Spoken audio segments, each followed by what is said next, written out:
என்றும் நேசமணி சமையலில் இன்றைக்கி நம்ம பார்க்க போகிற ரெசிபி பாவக்காய் ஃப்ரை தாங்க பண்ணியிருக்கிறோம். சும்மா செம்ம டேஸ்ட்டாக பண்ணி அசத்தியிருக்கேங்க.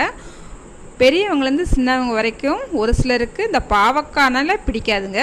இந்த மாதிரி பாவக்காய் ஃப்ரை செஞ்சு கொடுத்தீங்கன்னா யாருமே வேணாம் சொல்ல மாட்டாங்க, ரொம்ப விரும்பி சாப்பிடுவாங்கங்க. இன்றைக்கி பிறந்தநாள் மட்டும் திருமண நாள் கொண்டாடுற எல்லோருக்குமே என்னுடைய வாழ்த்துக்கள். இப்போ வாங்க நம்ம ரெசிபி எப்படி பண்ணலான்னு பார்த்துடலாம். 400 கிராம் பாவக்காய் எடுத்துருக்கேங்க. 400 கிராம் பாவக்காய் எடுத்து இந்த மாதிரி நல்லா ரவுண்டாக பாருங்கள், ரொம்ப மொந்தையாக இல்லாமல் ரொம்ப நைஸாகவும் இல்லாமல் நல்லா இந்த மாதிரி கட் பண்ணி வச்சுருக்கேங்க. இன்றைக்கி 2 பல்லாரி வெங்காயத்தை கட் பண்ணி வச்சுருக்கேங்க. ஒரே ஒரு பச்சை மிளகாய் மட்டும் நேர் வாக்கில் கீரி எடுத்து வச்சுருக்கிறேன். நம்ம காயை வதக்கிக்கலாங்க. கடாயை அடுப்பில் வச்சுக்கிட்டாச்சு. 3 ஸ்பூனுக்கு எண்ணெய் விட்டுக்கலாங்க. கடுகு சேர்த்துக்கலாம். கொஞ்சமாக உளுந்தம்பருப்பு சேர்த்துக்கலாங்க.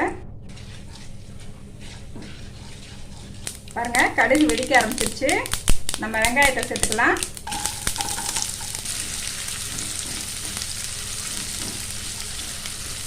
பாருங்கள், 2 இனுக்கு கருவேப்பிலையும் சேர்த்துக்கலாங்க.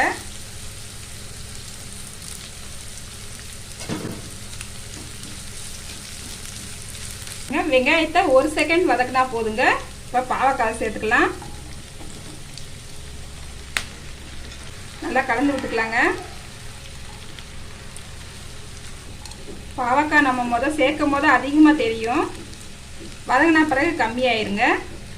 பாருங்கள், பாவக்காவை இப்போ ஒரு 7 நிமிஷம் மூடி வச்சிடலாங்க. இடையில லைட்டாக கிண்டி விட்டுக்குங்க. 7 நிமிஷம் கழித்து பார்க்கலாம். அடுப்பு நான் சிம்மில் தாங்க வச்சுருக்கிறேன். பாருங்கள், மூடி வச்சு ஒரு 5லேருந்து 7 நிமிஷம் நல்லா வதக்கிக்கிட்டாச்சுங்க. அதுக்கப்புறம் நான் திறந்து வச்சு ஒரு 2 நிமிஷம் நல்லா வதக்கிக்கிட்டேங்க. பாருங்கள், எந்த அளவுக்கு நல்லா வதங்கிருச்சு. நம்ம எவ்வளோ காய் போட்டோம், நல்லா வதங்கி வந்துருச்சு. காய்க்கு தேவையான அளவு உப்பு சேர்த்துக்கலாம். பாருங்கள், 1 ஸ்பூன் சீரகப்பொடி சேர்த்துக்கலாங்க. 1/4 ஸ்பூன் மஞ்சள்தூள் சேர்த்துக்கலாம். பாருங்கள், 1 ஸ்பூன் வத்தப்பொடி சேர்த்துக்கலாங்க. நல்லா கலந்து விட்டுக்கலாம்.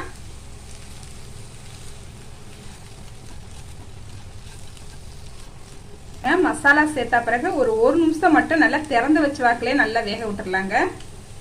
நம்ம மசாலா சேர்த்து 1 நிமிஷம் நல்லா வதக்கிக்கிட்டாச்சுங்க. பாருங்க, நம்மளுக்கு செம்ம டேஸ்ட்டாக பாவக்காய் ஃப்ரை ரெடி ஆயிடுச்சுங்க.